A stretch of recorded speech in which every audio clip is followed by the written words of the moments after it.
Hello po. Day 18. 18 days na po ito. Yan po. Bukas po ay magbububong na sila. Magkakabit na ng trusses. Ito po. Ang taas na. Tapos na po maglagay ng biga. Yan po. Tapos na. Pati po doon. Bukas po naman, ang gagawin nila ay maglalagay ng trusses. Mamaya po ang gagawin nila ay magpapatag ng pagpoploringan. Magbabawas po ng lupa kasi po makapal ang lupa sa loob. Babawasan po nila. Yan po.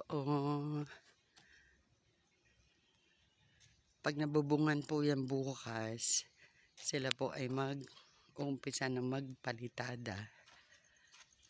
Yan. Yan. Yan. Ito po yung babawasan nila ng lupa. Sobrang kapal. Papantayin. Yan po. Ito po sa likod.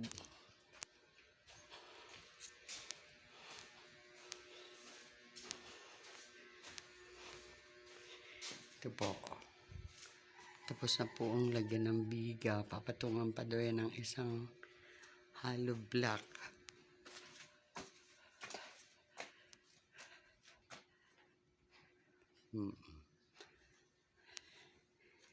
Ito po yung lupang papatagin nila mamaya. Magbabawas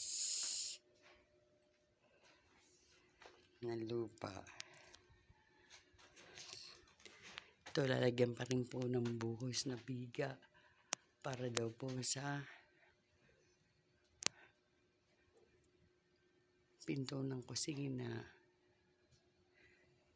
Tingnan. Binakbakin na nila yan. Ito papatungan pa ng isa't kalahating hollow block. Ito pong lababo, titibagin.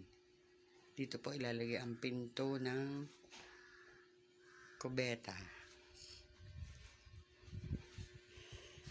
Yan. Yan po.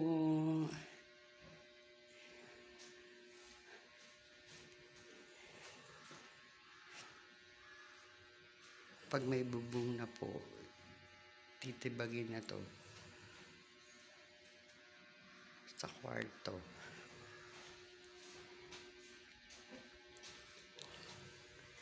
Palabas na po uli ako.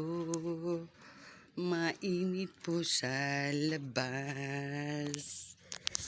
Yan po ang bahay ng aking anak. Sila po ngayong July 28 ay lilipat na. Bye-bye! Hello, followers! Please subscribe my YouTube channel. I love you all. Thank you!